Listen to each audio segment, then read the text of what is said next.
Hey, welcome to the Rundown with Ramon. Thanks for watching another episode. And as always, let me know how you're enjoying these episodes, what we can do better on the Rundown with Ramon. DM me on Instagram, Ramon Ray, Smart Hustle. On today's show, and we got a lot packed for you. As always, we talk about the important topic of being a serial entrepreneur, as it were, venture capitalist-based big company entrepreneur, or a lifestyle business. We also touch on how to get 5-star Uber rides and so much more. And that's not all. There's a lot more tips, as always, to help you live your best life or your business. And by the way, just to keep getting you to know me as I get to know you, I have 2 adult children, been married about 30 years. I'm a serial entrepreneur, best-selling author, and a keynote speaker, and author of several books and more. And you can get to know me better at RamonRay.com or check out my new platform at ZoneOfGenius.com. So thanks for joining me today, and let's get started with the Rundown with Ramon. In today's episode, one thing I did want to touch on that's important is be careful building your business on one social platform. CNN touched on this and talked about how many small business owners are kind of getting dinged. They're complaining, for that matter, about they built these businesses, have thousands or hundreds of followers on Instagram, and then the algorithm changes. What happens? The algorithm changes, and then you start to lose followers, or the people who are followers don't get the content that you're pushing, which impacts you building your brand.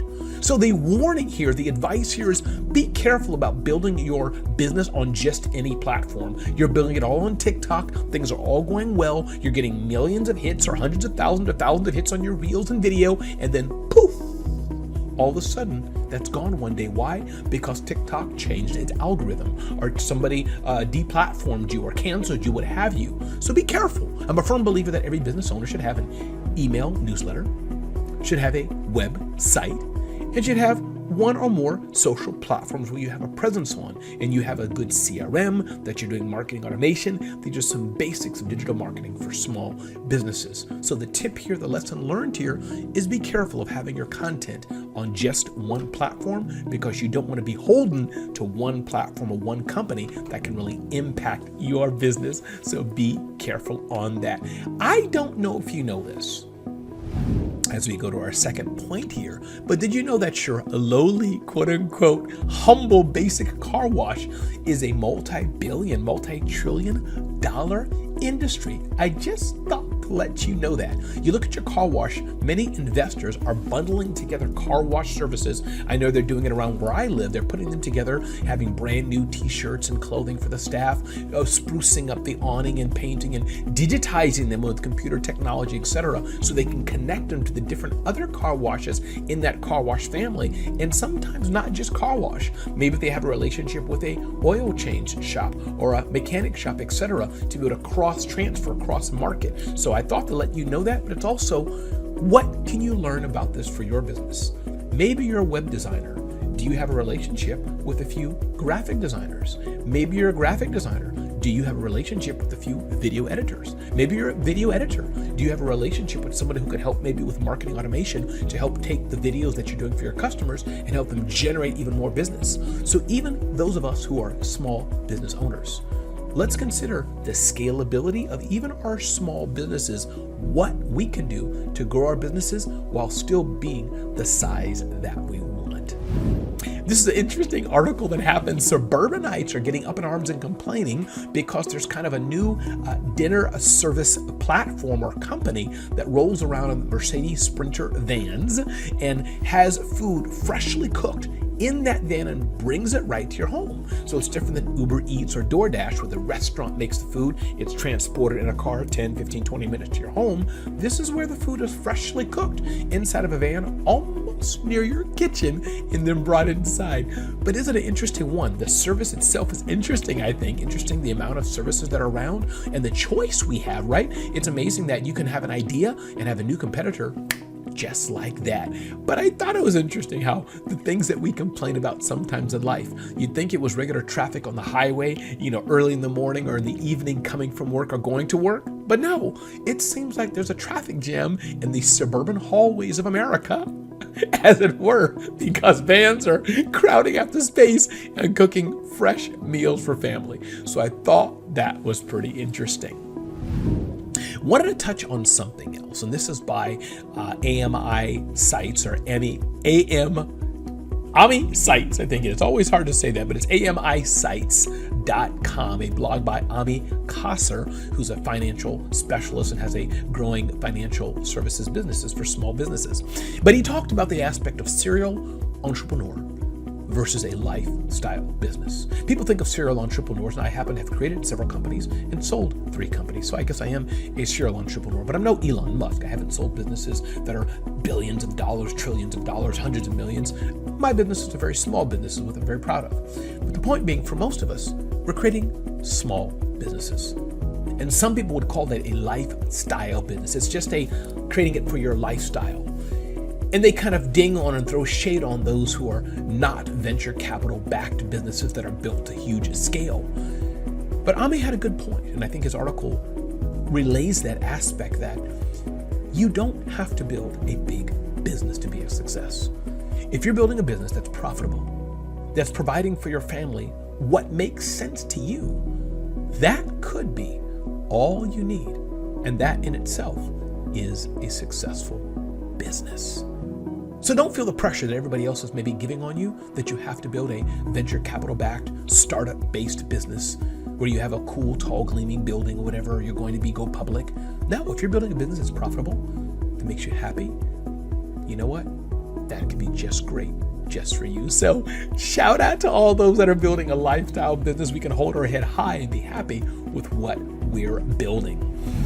You know, listen, our memories are important, and there was an interesting article that came out, 7 tricks to help you remember almost anything. As we get older, our brains are getting old, right? Maybe harder to memorize things as it was when we were 10 years old, or 6 years old, or 13 years old, or in college. So a few things they say here in this article. 1, use visualization or visual association. That means when you think about a name and the guy's name is Fred, maybe you associate Fred with French fry. Number 2, utilize the chunking technique. Pull things together. If you have to get cabbage, rice, tomatoes, and ketchup, maybe think cabbage, rice, tomatoes. Bunch them together. Create routines. If you have routines in your day, routines in your business, routines in your life, that will help you memorize things. Use rhymes and songs as memory techniques, especially things that are harder to memorize. If you put them to a song or a rhyme, that could be an easier way to memorize them.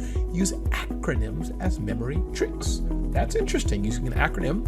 And use memory tricks to remember names as well. Names of people. It's always good when somebody tells you their name, to remember their name and say their name back. Something that means quite a bit. Download an app to help you remember things. Hey, no shame in that. I write down a lot of things that I'm doing, and there's many apps that are gamified that can help you with that as well. Think about it. What kind of review or user rating do you have on Uber or even other platforms? I was pleasantly surprised. I posted this on Facebook to see that I had 55-star ratings on Uber. 55-star ratings. I was really happy about that. And I was thinking, how did I accomplish that? Well, here's a few things that I do. And I hope this is maybe some of the reason, because you never know, but why I'm accomplishing and why I get 5-star ratings, 50 in a row. 1, I'm always on time or out there early. So but when my driver shows up, I'm right there at the curb most all the time there, unless I'm with somebody else, right at the curb. They don't have to hunt me down. That's 1. Number 2, I'd like to think I'm always pleasant and happy. Good morning, good evening, how are you? Thank you so much for what you're doing. Sometimes I even ask, how can I pray for you? Number 3, I tip well. I tip very well. Usually it's $10 to $15 or $20 per ride. Most average $10. If the ride's like a $20 to $30 ride, I tip $10, not like $2 or $3. So I wonder, I often put my own luggage up, not because I don't want them to, but why should they hurt their back when I can take my own luggage? So those are a few things that I do to get 5-star ratings. I don't do it intentionally for that, but as I was thinking, why am I getting so many high ratings?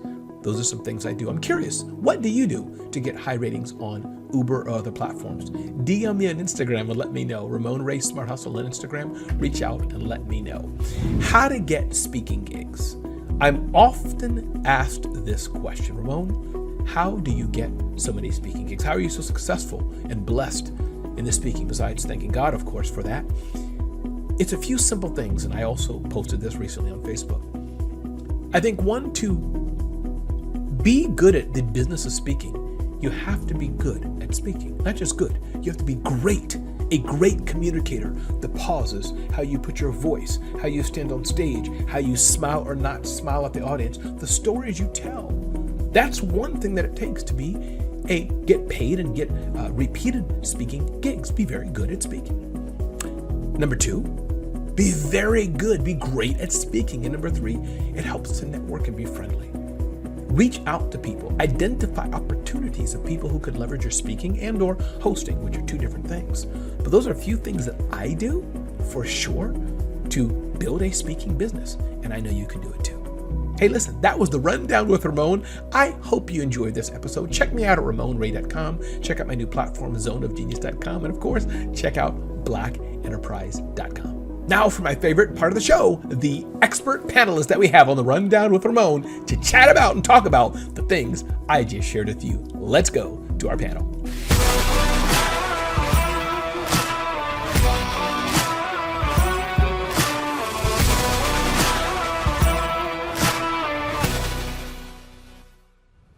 So now for the favorite part that I like about the Rundown with Ramon, and thanks to you all for being here, our Rundown with Ramon audience. We are so glad that you are enjoying this episode, I presume. And don't forget to hit me up on Instagram, Ramon Ray Smart Hustle, or any other platform to get to connect with myself or our experts with this episode of the Rundown with Ramon, as we talk about serial entrepreneur versus lifestyle business and how to get a 5-star Uber rider review. So let's dive right into it. Before we do that, Lolita Walker, how are things in your world? How are you feeling today?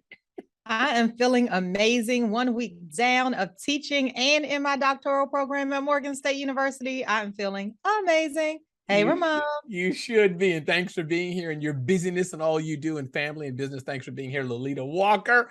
Robert Kennedy, the third RK3. How are things in your world, my brother? How are you doing? Things are fantastic. Things are busy. I think, as we've said every episode, new seasons, all sorts of stuff happening, boards, organizations, school, etc., business. Ooh, I feel like I've got like 5 full-time jobs. I'm Jamaican though, so I can handle it. No, I love it. I love it, Robert. Larissa Harrington, good to have you here. How are things in your world? How's your family? How's business? How is the world of Larissa? Oh, all things are amazing. And you'll like this, Ramon. I had my first meeting outside on my back porch today. And this is my real screen today behind me. I'm in my office, but it was a good start to my day, getting out in nature. I love it. I love it. I love it. So let's dive right into it. Listen, this aspect of platforms, I think, is very important. Many small business owners, and I don't even know if it's a high or a low, Robert, but many people, building their whole business on Instagram. Instagram, for sure, you can do e-commerce on it. Some people are Facebook all in. But I think there's a downside, Robert, to it. And this is more of a warning, I think. There could be argument. Maybe some will disagree on the panel. We'll see. But my encouragement here is small business owners, creators, thought leaders, be careful. You should have an email list. You should have a website, or at least have 2 or 3 different things, and be careful about just being all on, I'm on TikTok. TikTok changes that algorithm. Things, it could not be so good for your business. So Robert, what are your thoughts on that, or any other thing related to that aspect of, being on the platform, as Jay Bear says, rented land? Thoughts on that, Robert? Right. Well, I think you've always got to prioritize things in life, right? You can go all in one place, but I think, as we're talking about, if that place goes boom, then you got to start in a new place. So you've got to prioritize where you may spend the most of your time. You mentioned TikTok. So you might say, okay, yeah, TikTok's popping. Let me spend 60% of my social media time there, but I've got some other things where I've still got some cachet and some connection happening as well. So, my preference is, or my advice would be, to focus, but also prioritize. And Robert, do you build on multiple platforms? Do you have at least 2 platforms, email and or social, or one, or what's your world look like? Let's get all into your business. All of them.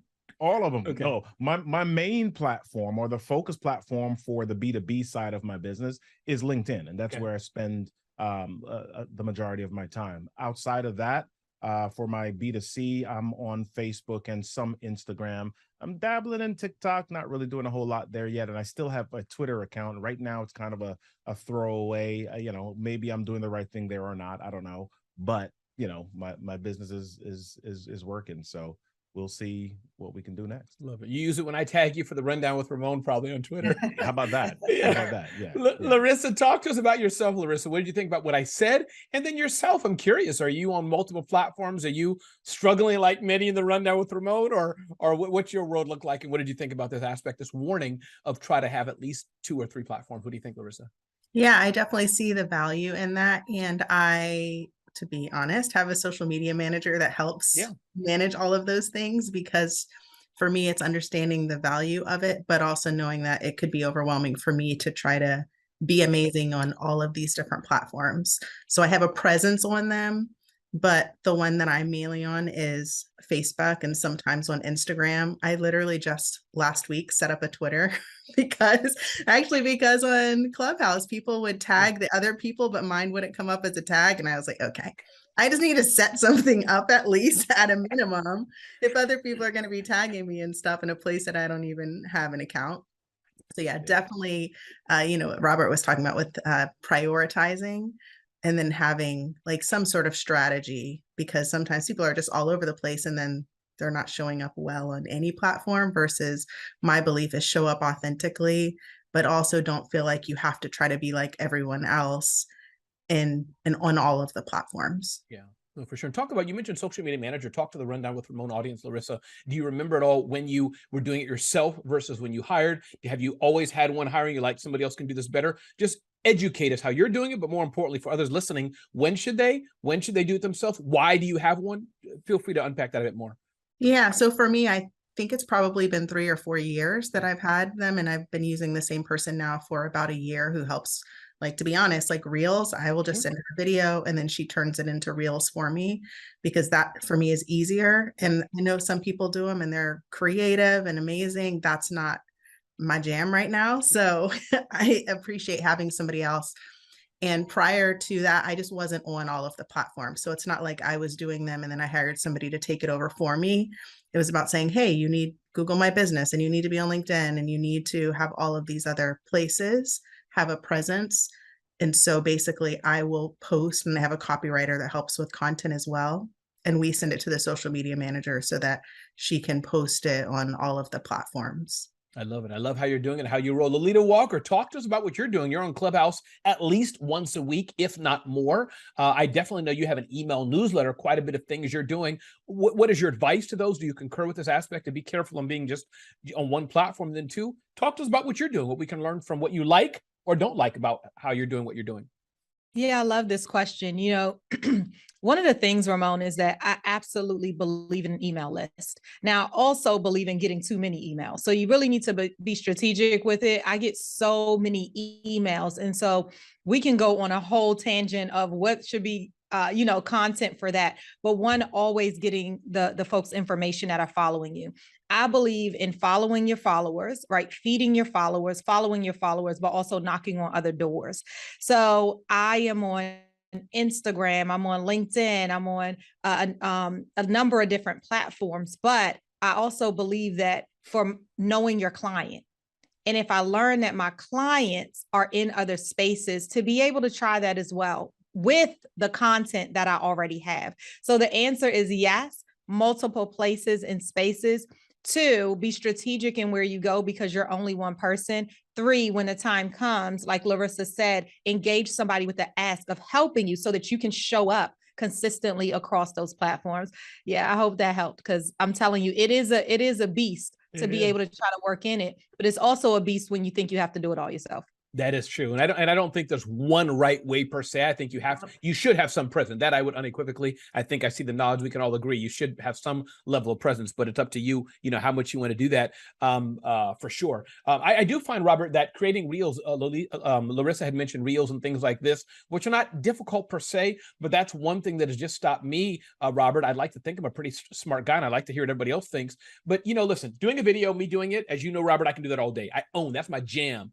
But it comes the swirly or the caption, and like the thing where there's the thing here and you're looking like this at that video. It's the simplest thing, but even that, I'm like, Talk to me, Robert. Do you even understand, Robert, what I'm saying? Or am I just speaking like in German to you? Do you understand can you hear the frustration in my voice, Robert? I can hear the frustration, my friend, because I too feel the frustration. Yeah, no, I totally get it. I totally understand. And I'm at this place where I'm evaluating and just figuring out. I think Lolita said the word earlier, strategic, being strategic about everything. Yeah, Reels is the new jam. That's the new thing. And as business owners, sometimes we can feel peer pressured or tech pressured into jumping into that newest thing, right? But I've got to step back for a second and say, okay, what is my business approach? What is the strategic payoff for me on this thing, right? And I think Larissa's doing it right. If there's somebody that knows better and you're like, listen, let me stay in my lane. Let me do the thing. If I can set aside 30 minutes on a Monday morning and just kind of set up a camera and speak for 30 minutes, right? And my social media manager or my social media strategist can pull Reels content out of that and make it look sexy for Instagram and Facebook and TikTok, then have at it. Go for it. But I've got to stay in my area of strength. Yeah. No, you're right. And I think we all have an area of strength. And I think we are examples of people who we do this and that, but I'm sure that either we do it as Larissa does, or we're moving to getting other people to help us with what we're doing. Yeah. I'm curious just to touch on Clubhouse, and I will move on. I don't want to make this whole social media show, but I think it's interesting because many of our audience, I'm sure, are creators and smaller businesses like us. Lolita, I'll turn to you first, and then Larissa. I'm curious, why do you all spend so much time, as I do as well, on Clubhouse? For those who are not familiar with it, the social audio app, I'm guessing you see value out of it as of today. You know, for all I know, Larissa, Ramon, you didn't know. Tomorrow's my last day, but why do you spend so much time, Lolita? I'll turn to you first on Clubhouse, the social audio app. You don't feel like, oh, Ramon, it's another app I gotta be on, but clearly maybe you're getting something from it. Why do you spend so much time there? I'm a super fan. Not only have I met 75% of you all right there on that app, but even I met Robert as a result of meeting you, Ramon, from that app. So what I'll say is that the connections are so real. What brings it to life is really, it's about voice. I can't even get my mind or my eyes wrapped around you to make any type of biases happen, even though I don't want to, right? And so I hear your voice and then I hear the consistency. I know how you're showing up. I can feel results because I can hear them and I feel them all the time. And, you know, I think that showing up there and then following you, because that's the beauty of it. I then can tap into, as Larissa said, Twitter or Instagram to really see and hear these things from you. So you become this family. And inside of this family, I want to help you, you want to help me, and we're going to grow this thing together. There's this authenticity that helps everything come alive, and I love it. Yeah, no, for sure. Larissa, why do you spend so much time, as I do as well, so much time on Clubhouse? What is it for you that attracts you? Yeah, I think for me on other social media apps, you're scrolling, right? You're not really staying with the same person and the same voice and getting to know them, for me, as deeply as I do on Clubhouse. And so when I think about, if you just pull up, you know, Facebook or Instagram and you're scrolling through your feed and you're just getting these little bits and pieces, where I love that Clubhouse, I could listen to you for 30 minutes and I can connect with you and it feels real. Yes. And authentic, and then that you can chat, what Lolita was talking about, going to look them up on Twitter and IG and seeing more of who they are. For me, I found that really helpful. And going back to strategy, like there's more strategy in that. And, you know, particularly because we met on Breakfast with Champions, you know, being in that space of like-hearted people, whereas I'm not talking about Clubhouse as a whole because I haven't necessarily found that on all of Clubhouse. That is true. But when you're in the right spaces and connecting with the right people, I think that there's just such incredible value there. Awesome. Robert, if you'd like, I can mimic mimic Lolita and Larissa. If you want to ask me, like, Ramon, if you were asking Larissa how to make bread, well, how would she sound to you? Do you want to ask me that, Robert, if you wish? Sure. Okay. Ramon, if you were making, if I was going to ask Larissa how to make bread. If you're going to ask Larissa how to make bread, how would you do that? Here's how she would sound to me. Yes. She would sound like this. Well, Ramon, the best way to make bread is you have to have butter first. After you get the butter, Ramon, you want to make sure that you slice the bread and you put it in the oven. And Ramon, you could put it in the oven, you could put it in the microwave, you could put it in the fridge. Whatever works for you, as long as you make the bread. This is how you make bread, Ramon. How did I do, Larissa? Is that kind of, did I capture you a little bit, Larissa? I mean, it was perfect, Ramon. I feel so soothed Took right the now. words It's right out like, of my I mouth. know. All right, Robert, now It's you have to ask me. Ramon, if you're like asking an Lolita audible. how to make bread, how would she sound? You got to ask me that, Robert, now. Ramon, how would you ask Lolita to make bread? Or if you were asking Lolita Yes. how to make bread, how would she sound? Here's how she would sound. Bread. It has a B in it for the butter. Because if you don't have the B in it for the butter, you see, you can't get to the bottom of the bread. The R in the bread is all about the rapturous taste that goes through not just your mouth, but stop. Let me tell you, people, but the mouths of your kids and your family. The E in the bread. The E in the bread is all about the elegance of the bread itself as you see that bread as you cut it. And then you have the A. The A is about the apples that you may choose to put on top of the bread, because my journey of apples is not your journey of apples. Your journey of apples is not my journey of apples. The D is all about the deliciousness. The bread is for all of us. That's what I'm saying, people. BREAD. I'm just making it simple for y'all. How did I do, Lolita? Is that all right? Yeah. This sounds like you slept on this and practiced that. I man. didn't. I just made it up. You got that thing, Ramon. 5 Oh stars. my God. Okay. Welcome back to the Rundown with Ramon, everybody, where we bring you the best information we can to help you live your life or build a business. Larissa, before we go on, tell us how we can reach Larissa and remind us who you serve and what you do, Larissa, before we talk about car washes. Larissa, please tell us. I have like tears in my eyes from laughing so hard at that, Ramon. I don't even know. What do I do? You make bread. That was so I good. am Strong by Nature Wellness on all the platforms in my website, and I am a coaching consultant and educator, and I focus on holistic well-being, particularly around working with entrepreneurs, leaders, people who are out there trying to make a positive impact in the world, who sometimes struggle with trying to do a little too much and neglecting their health and well-being. And so I help them continue making a bigger impact without burning out or sacrificing their health and relationships along the way. I love it. And Larissa for sure is the best at what she does. Lolita, please tell us a bit about who you serve, what you do, and the best way that you want people to reach out to you, please. Yes, yes, yes. I serve power women just like Larissa, who is right here, and many of your listeners, to really pull out the greatness that is already inside of them so that they can walk, talk, and behave differently. I also work with some of our favorite organizations to help them drive clarity, confidence, and commitment inside of their employees. A power speaker, author, podcaster, all of the things. You can reach me and all of my services and products right at lolitawalker.com. That's LOLITA Walker.com. Thank you so much, Ramon. I love it. Robert Kennedy, talk to us, brother. Who do you serve, who you want to connect with, and what's the best way people can reach you, please?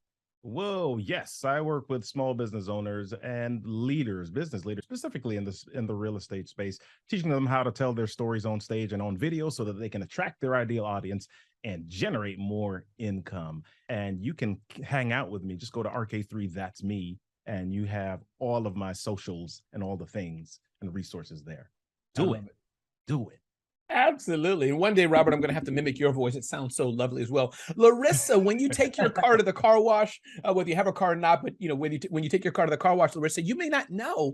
Did you know, Larissa, that car washes are a pretty darn good bunch of money? And here's the thing, not just the $30, $20, $10, whatever it is you put in there, but many venture capitalists, and not the venture capitalists, Netflix or these big multi-billionaires, but they're rolling up the lowly that you wouldn't think of at car wash. I know in my town, in fact, Larissa, they're doing this exact same thing because I've talked to them about it. I didn't understand it, but I realized it. They bought the car wash. They redid the awning. They got new uniforms for the staff and everything, new machines now, barcoded. And he said, oh, yeah, we bought 5, 6, 7 of these. We'll roll them up and we'll sell them to, I forgot the word, but like the people who bought a Staples, not venture capitalists, but somebody else that has a lot of money. I forgot what it's called, but a private private equity, I believe the word is private equity. So he said, that's what we're doing with it. So Larissa, talk to us about that. I mean, it's more rhetorical, just that people wouldn't think, at least I didn't think that, man, something like a car wash, and I think laundromats, your local laundromats as well, are being bundled, having systems put in, getting some professional spruce up, and then sold for multiples, Larissa. What do you think about that? Yeah, I had no idea that it was such a hot deal going into car washes. And I know for us locally, when we had a new one that opened up like right by the grocery store that we go to, and it's busy all the time. Like the second that it opened, there's like a line out whatever time of the day. So it's interesting though to think about what you're talking about, that, you know, they're investing in these and then being able to sell them. I think it's awesome. Yeah. Yeah, no, for sure. And I think, Lolita, what I see happening with that is not just the roll up, but I think also is the cross promotion. What's happening is that the car wash, I see that some of them have oil change. So they're sending it to their same email list. Hey, you just got your car washed. It may not be on site, but go to our oil change place. Then you have the oil change. Hey, we have a deal with the local auto body shop. So I think that's even kind of the thing, Lolita, what's happening. Does that speak anything to you, Lolita, about that? Maybe you knew or didn't know it, and about business in general, possibly this aspect of cross-pollination. Yes, I love it. First of all, there is a new car wash that popped up around my neighborhood too. And I tell you, it's the prime location. Down the line is down the street all the time. And it just is a prime location. So I love to see them there. And I was talking to them as well. And they're planning on opening up so many other businesses, so many other locations. So yes. And two, I love what's happening now with the cross-pollination of businesses, because it used to be, oh, I'm doing this, I'm not going to help you. Now it's really all about, well, hold on a minute. If I do this for you, then you can help that person. Let's build our community, because when big business comes in, like big business comes in, we're all going to be gone. And so I love that. And sometimes we don't get it because we don't have our stuff in order. We got to have our stuff in order, come to the table correct, and be consistent. And now we can work together. What's the win for that person? Like, what am I going to give? And what's the win-win for both? Absolutely. I am seeing it more, Ramon, and I love it. Yeah, I think it's powerful. Even this show here, right? The four of us. I mean, as you mentioned, many of us have got to know each other through Clubhouse or through other organizations. Me and Robert have known each other through National Speakers Association, Larissa, National Speakers Association. And so, but again, you know, I hope people work with Larissa. I hope people work with Lolita. I hope people work with Robert. But Robert, what comes to mind for you when you think about, quote unquote, maybe it's just in my mind, the lowly car wash is a multi-billion, trillion, whatever the number may be, opportunity, especially as you build systems, new t-shirts, and you roll it up. What do you think about that? What comes to mind for me is that y'all must live in neighborhoods with super clean cars, because I'm not seeing this happen in my area. I don't see car washes. I mean, I got to drive a little bit to get to a decent car wash in my area. But I do love industry disruption. I love when things that we have seen for quite some time are either turned on their heads or implemented differently. So yeah, if there's something where we can make a car wash sexy, well, no, let me not use that, because back in the day, okay, no, let's not take the show there. Okay, all right. Yeah, so let's maybe let's just have but my car wash, Robert, washes. It is equal opportunity. I mean, it's equal is opportunity, you know what I'm saying? So, you know, just to go into what you were hinting there, it's our car wash, it's equal opportunity. Equal opportunity, you know, hotness. Let me put it that way to our car wash. There we go. There we go. Absolutely. Absolutely. I should be silent here. You can go on to your next question. It's all good. This is the Rundown with Ramon, and that's part of the Rundown with Ramon. We all want to have a great image. But I think what's important about this, but Robert, I want to ask you, and I'm sure Larissa and Lolita want to know, where do you live where there's no car wash nearby? I mean, now I grew up in Brooklyn in the deep hood, and there was no car wash nearby because people would steal the lights off our car. A guy did it in Queens and sell the lights back to my father. Now, thank God he was a minister of the gospel, a preacher. So he did a pause, Lolita and Larissa. But if he wasn't, that would have been a problem that day. But where do you live, Robert? How can there be no car wash where you live? I mean, I'm in Maryland, and there are car washes. They're just not in my neighborhood. Yeah, you got to move. And the ones that I've got to drive to, or the ones that I see, they're kind of regular car washes. I don't see the private equity. I don't see the upscaling of the car wash. I don't see, you know, the cross-pollination happening with these car washes. But maybe right I can there. have them. I should probably just tell them to watch Rundown with Ramon and see, hey, y'all need to get some ideas and get your life right. It might be yours. Yes, Lolita. Here's what you do, Robert. Give the business card, get the business card, give it to Larissa. So Larissa could just talk to them, get them the right mindset, get them to pause and just in the right mindset. Then Larissa will give them to Lolita, and she will produce an amazing car wash retreat for them, giving them all the A's and D's and C's and D's, the CARWASH's of business. And then they can come to me and you, Robert, and we can do a multi-million-dollar deal, and we'll just cut it 4 ways. Done. Let's do it. Let's do it. I thought you were going to say Lolita's going to sell them some bread. No, not at all. Not at all. This is This next topic, Lolita, is very interesting. Suburbanites fighting over, it happened to be Mercedes-Benz vehicles in neighborhoods. Here's what happened, Lolita. And I thought this is a comical topic, but I think it goes back to time management, which I want to hit on in a minute. Busy families, busy mothers, busy dads cooking for their family. There's a company, which the name escapes me. I want to give them credit, but the name escapes me. But a company has vans. Usually they're the Sprinter vans, little vans. And the food comes 80% done-ish, give or take, as I understand it. And then they cook the rest of the food hot in the van and bring you a steaming pot of food, pizza or whatever it may be, from the van. But some people, Alita, are like, wait a minute, we don't want these purple vans, whatever the color they are, all of our neighborhood. So one, Lolita, talk about purple vans invading your neighborhood. But more importantly, as a mom, and it could work for dad too, but as a mom who wants to provide for your family, does that kind of interest you? I can come home because we have Uber Eats and we have DoorDash, all these things. But what about a van bringing a hot plate of chicken curry or ravioli into your door? Talk to us, Lolita. Listen, purple vans are on their way, but homeowners associations are real and they are serious about their craft. These purple vans, I don't know if they're going to end up in neighborhoods soon, but I'll tell you, I think it's pretty cool. Listen, it's all about convenience in this time. It's all about convenience. Blue Apron is one of those companies who will, they'll deliver right to your door. People on the go. I have plenty of family members who say, I don't have time to cook. So I get these meals that they come with all the ingredients and I'll make them. But guess what? If you can have something that can be already halfway done and then you bring it piping hot and it's not a DoorDash, so welcome to the neighborhood. Let's try it out. I think it's all about convenience. But Lolita, can there be a influx of that? I mean, what if you had 10 purple vans in your neighborhood, Lolita, and you trying to get around them? You wouldn't. I mean, I can't imagine. No, I can imagine it. Lolita, like getting out of her BWC like mode and like, I told you. But talk to us about that, Lolita. How would you feel? Yes, they then become purple people eaters, I tell you. So we're going to have to put some boundaries around these purple vans. But, okay, let's think about this. Uber, you talked about Uber, right? It was brand new to the scene. Yeah. Don't forget, they used to be able to be all over everywhere, to pick up anywhere when it came to airports. Now there are special locations. Good point. So it will come. There will be special locations where you can go. Think about food trucks. Yeah. You can't just park a food truck anywhere. So it's going to come, get them out, and then people will see the gaps and somebody will come right in and fix the gaps. Yeah. Larissa, feel free to comment on anything we said, but in particular, I'm curious, does that appeal to you to have a hot food, on certain days or all days, like curb to your house? Talk to us what you think as a potential or current consumer of that.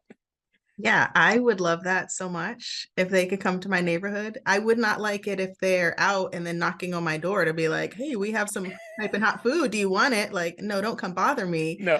But if they were just available and ready, because I love cooking and I also have a quite busy life. And sometimes it would be nice to have like nutritious, healthy, hot meals that are delivered to my door. So I am all about it. And yes, to everything that Lolita said about, having boundaries around it, I think are important, but I think it's an awesome idea. And even still, Uber drivers or all of the meal delivery places, they're still showing up in neighborhoods too, dropping off meals and coming in and out.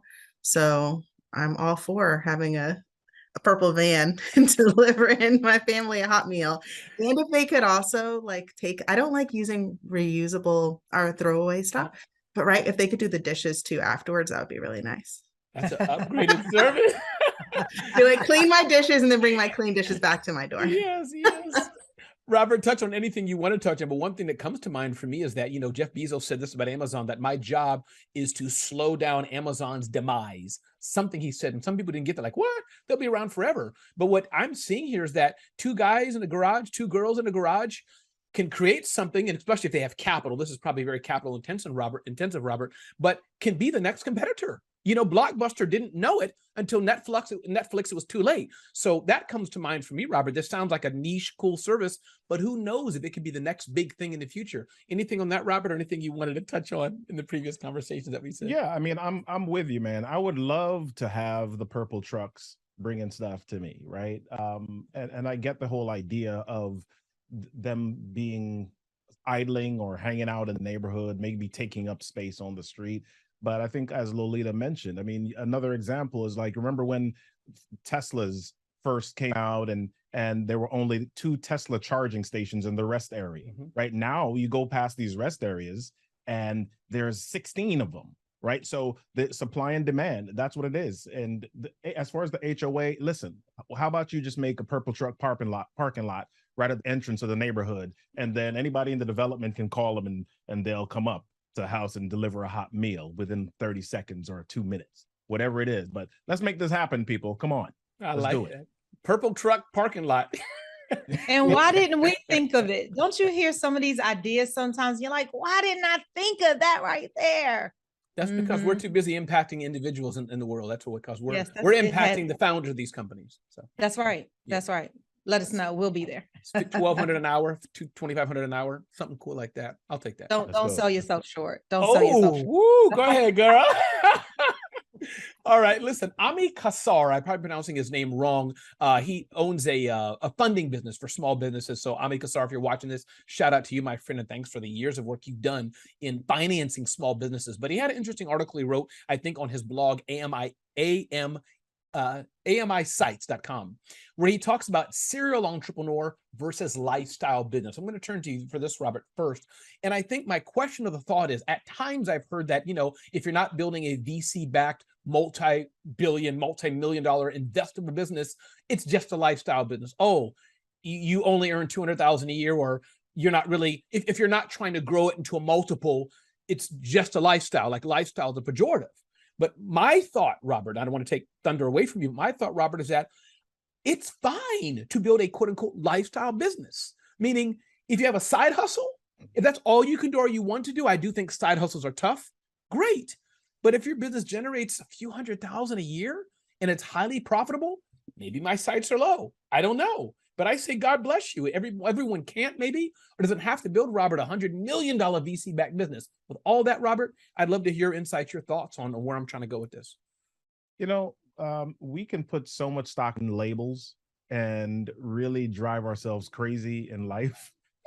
At the end of the day, are you able to live a happy life? Are you able to be there and be around and have quality time and space with those who you love, right? If I'm building a $100 million VC-backed business, do I have time to go to my kids' basketball and baseball and soccer games? Do I have time to do all of the things that I want to do, to go on dates with my wife and all of these things? Everything in life, there's give and take, right? If you're doing this, something's got to be sacrificed somewhere. So what is it that you want? And, somebody's going to label whatever you do good or bad, but at the end of the day, you only have to answer to you and those you love. And is it fair to say, Robert, however, that, and again, feel free, we can have disagreement here, as we know, no problem, that numbers do matter to a degree. Just to mention the total other side, if somebody is making $5,000 a year, that you probably need to do some things to build something more sustainable. And that may not be where you want to be at, meaning if that's all you could, because that's below the U.S. poverty rate. You can't live on that. Does that make sense? The total opposite of that, Robert, some business owners that are just scraping by and they're not building a sustainable life, if that's a fair opposite. Yeah, and I get that. And I still go back to what I said, is that providing the happiness that you desire, right? Is that putting you in a space? So if you're a business owner, because I know business owners that are making 40, 50,000, and the snob in me is like, what's wrong with you? Why don't you build your business up and make 6 and 7 figures? But they're super happy. Yes. That's what they want. They don't have a desire to be, more than, a certain number in their life. And, who am I to say that they're not happy with that? Yeah. Larissa, thoughts on this aspect of lifestyle business versus entrepreneur business and what Robert and I have talked about, the money aspect? What do you think of that? What is your advice for the Rundown with Ramon audience about this? Yeah, I actually love that Robert brought up, finding what works for you as an individual. And I'll say, I started doing this work soon after I joined the military, right? I had my business on the side. And for me, it wasn't about the money because I was getting an income, but I loved this work. So how much money I made wasn't the main focus. Now that I've shifted to doing this full time and I have my sights on a bigger impact and serving more people and having team and all of those things, how I run my business has changed. Yeah. But I think exactly what Robert said, it's finding what works for each individual, but then also being able to recognize where you might need support or where you might be lying to yourself about like what you think is possible. I think Lolita was joking about, how much money to charge for something, right? If we say, oh, well, I'm just going to charge $50 an hour because you really don't know your worth, then that's a different conversation to have. But I think as far as growing a business, it's knowing that money is available, right? It's out there for us all, and that we can make a huge impact in the world and charge money for it. And all of us do not need to have billion-dollar companies in order to make an impact. One of us on here may, though, and that's fine. We'll see what happens. But Lolita, I want to come to you in a minute, but Larissa, I want to ask a follow-up question. I remember, Larissa, distinctly, when I left the United Nations, you were in a different type of civil service or government work, but, let's pretend they're similar. In my mind, they're similar. But I worked for the United Nations, and Larissa worked for our federal government, U.S. federal government. And I remember the day my contract wasn't renewed, that weeks or two following, how I felt loss of purpose a bit, Larissa. I didn't have a badge, like, used to seeing the badges. This was in Grand Central area, right? I could see the colleagues. I would take the train there just to do some work, visit friends. And I'd be watching ambassadors go by, like, I'm not in that community anymore. I'm not in that club. I can't go through the gate anymore. So it took me just a while for revenue, and it took me a while to get used to the feeling of being alone. I'm curious, do you remember the day or the moment, the period of time when you were like no longer part of the federal government and on your own? Do you remember that at all? Yeah, and I think for me, it was a little bit different, but I hear what you're talking about, Ramon, all the time from people who transition out of service. For me, I was working for the Wounded Warriors I was working with them when I was in service, and then I got a contract job for them after. And I was also like teaching classes on the government facility, so I still got to keep my badge. And so it wasn't as like hard of a transition because I was still working with that population even after I retired from the military. Got it. And because like I already had this as my purpose for most of the time that I was in my military career, I was already doing this work on the side. Perfect. So it wasn't like just this hard end of, okay, I've lost my identity. But that is like the number one thing I hear people struggling with, especially if they've been in the job for a long time, decades. It's that loss of purpose and identity when you transition. That was me, Larissa. I jumped over the gate a few times, and they had the UN security had to drag me out in handcuffs week after week. They said, Ramon, this is your 17th chance. We're going to lock you in the UN jail if you do it again. So Larissa, eventually I stopped, and they stopped dragging me away. Lolita, this aspect of entrepreneur versus lifestyle business. Talk to us about what this means to you, the clients you work with, the women who you uplift, and what they're going through, or other things that you can bring to the table, Lolita. I was listening into the conversation, so much amazingness here. We just don't even have enough time. We got to expand it, but this notion of leaping from where you were, where you're comfortable, where you were making a significant amount of money, to then leaping into entrepreneurship full time, it is a difference. It absolutely is. And then when you're a lifestyle brand, or I'm going to say a service oriented brand, it is very tough to help folks understand the value of what it is that you bring to them, which then leads me to driving the clarity, the confidence, and the commitment. And it is tough. For me, it was a big transition. Some of the things that I remember thinking about when I left from the corporate space, to feeling this notion of, oh my gosh, where am I? I'm here, but nobody really knows who I am. You were giving it away for free for so many years. You're giving your gift away for free. So I do believe that our gifts will make money for us. And I do believe that your business should make a profit. Like, that is why we're here, to not only give service, but to also give profit. And when you start in your entrepreneurial journey, there's so many affirmations you got to tell yourself just to remember who it is that you are. At least that was my perspective, because it didn't make profit for so long. And, wondering. So for lifestyle brand, I get it, because it's not a product that you physically give somebody, but helping people understand the tangible of what the transformation is going to be for longevity is the beauty of what it is that I do. So I can see the tangibles in people, and I help them. What I have to do for me, for coaching, even for speaking, we can talk speaking right here. I want you to know that my words are more than words. It is a message that now is going to transform you to doing something differently. So this is why you pay for the service, because it's beyond more than these 15 minutes, or these 30, or these 60, even these 90 minutes that I'm with you. This thing takes you where we're going, Ramon, all the way over there. We're going far. So Lisa, let's touch on that point, speaking, and then we are going to wrap up here. I'm going to do a popcorn style, but going back to speaking, to touch on, I posted something on Facebook. People can look at my Facebook page at facebook.com/ how do you spell my name again? Ramon, Ramon, Ramon Ray. People can see me on Facebook, but I talked about getting speaking gigs, how it's just being good, just doing it in connections. But Lolita, doesn't that kind of, maybe it doesn't, but annoy you? You know, hey, you tell them your rate $25,000 for keynote speech, and they're, oh, but this is only a panel, or this is only walking across the street. What you said is important, Lolita. Then I want to hear from you, Larissa and Robert. It's the impact. It's not, this is not, I'm not, doing a entry-level work where it's just time-based. The impact is the same, but take a minute or two, Lolita, and talk about the speaking industry. I'm sure many people in the Rundown with Ramon, I hear that quite a bit. How do I speak more? How do I make a bigger impact? Touch on that, Lolita, and then I'll turn to you, Robert, and Lolita Yes. as well. I think that you hit it on a head right there. It is, and when you first start entrepreneurship, so for all of our speakers that are out there that are first starting, and it's tough to know, what should I charge? What should I charge? That question comes up. But when you understand it is more than time, not only is it the 90 minutes that I am keeping your organization engaged in this moment, it is also the time it takes for me to prepare, the effort that it takes to be away from who it is that I am with, what I could be doing, the money lost there. But it is also the transformation of what I'm giving you and the Lolita effect. So the Ramon effect, the Larissa effect, the Robert Kennedy III effect, like there is an effect, and this is why you want me. I'm different than Ramon. And when you call Ramon, I know exactly what I'm going to get. And so this there is a culmination of funding. And so I will be recognized and rewarded for what I bring to the table. But guess what? It starts with me knowing that I am worth being recognized and rewarded. Because then when you get there, and I'm not suggesting don't discount. I'm not suggesting that it's a first time deal and you shouldn't, because we can get into all of that. But what I am saying is, yes, when I come to you and I say it's $25,000, I need to be able to articulate $25,000, not, oh, it's 25,000.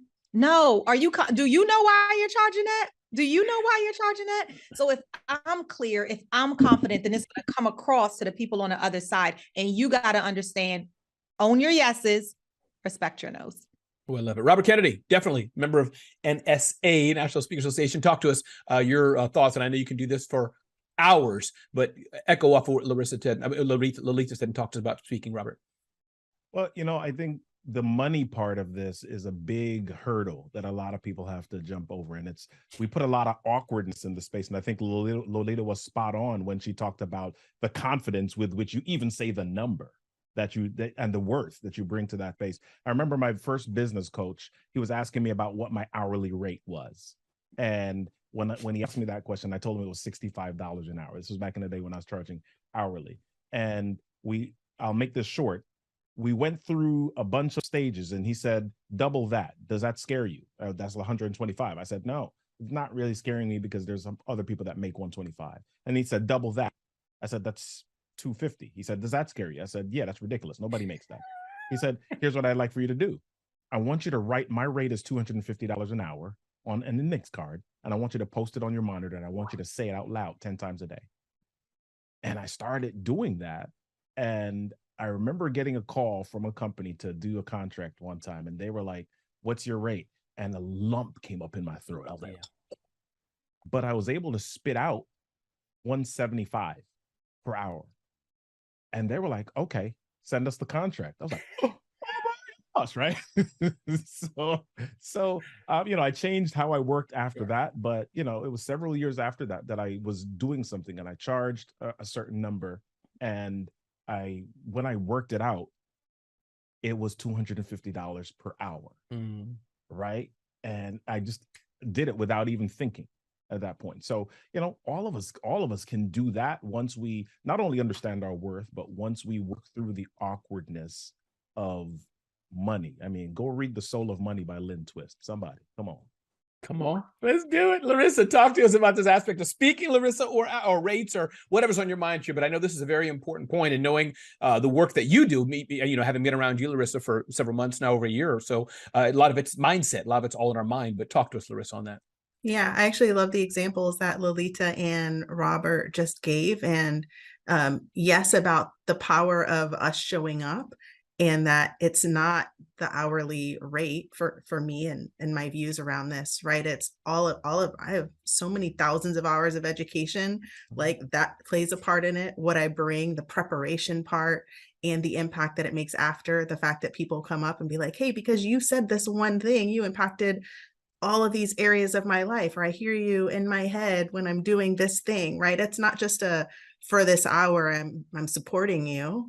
It's all of that Lolita was talking about. And then what Robert was sharing of like, we have to get behind the money that we are charging. And I know for me, especially coming out of the military, I was doing this work for the military as well, right? I didn't charge because I was getting a salary. So it was a hard shift for me to leave that. And I remember the first like organizational thing I did, it was 4 hours, and I had to drive there and prep. I charged $400. And I thought that was like the most number ever, right? It was so big to me to say that I'm charging $400. Mm-hmm.